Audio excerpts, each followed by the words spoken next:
Can I cut my compact laminate worktop myself?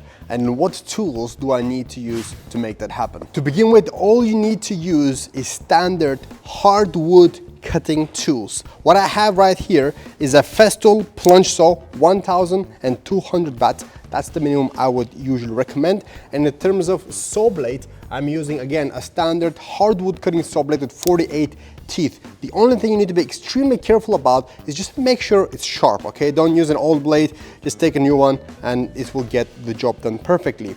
I also have a jigsaw and a small router bit with the guide for my plunge saw as well. I will now demonstrate the cutting process, and also whilst I'm cutting with the plunge saw, it's very important to make sure we're controlling the amount of material we're cutting at each stage. We're first going to start off with only 2mm cuts to scratch the surface to make sure that we have a nice and clean cut on the very surface, and then we're going to continue with 3mm increments until we cut the entire surface. So what I'm currently doing is I'm marking exactly where I'll be cutting my worktop, and I'm positioning my guide rail.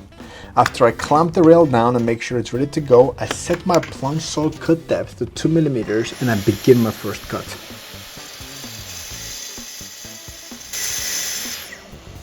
The idea behind this shallow cut is to ensure there's no splintering or chipping on the surface where the worktop edge will be visible.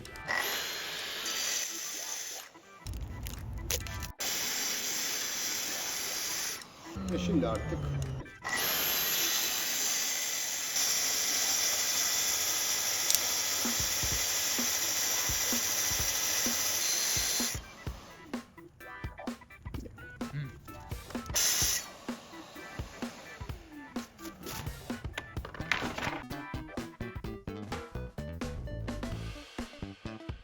the most important thing when cutting the compact laminate worktops is to achieve a clean and crisp cut on the very surface, as you can see here. No chips, just nice and clean. After the cut, the next step is sanding and finishing the edges with 240 grit and a small chamfer. Just a quick note and a reminder here that you can sand the edges, but you cannot sand the surface of compact laminates, okay? And you cannot sand the surface. That is just chopping board oil. You can use linseed oil as well, or even baby oil, in fact. It doesn't need to be anything special.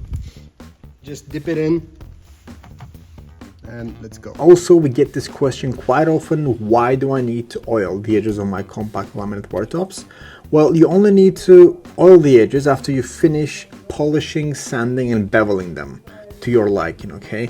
And the sole idea is to make the color of the core pop out, and as you can see here, it makes a huge difference, and you only really need to do it once. And I hope that was helpful. If you have any questions, please feel free to reach out to us, and I will see you on the next one.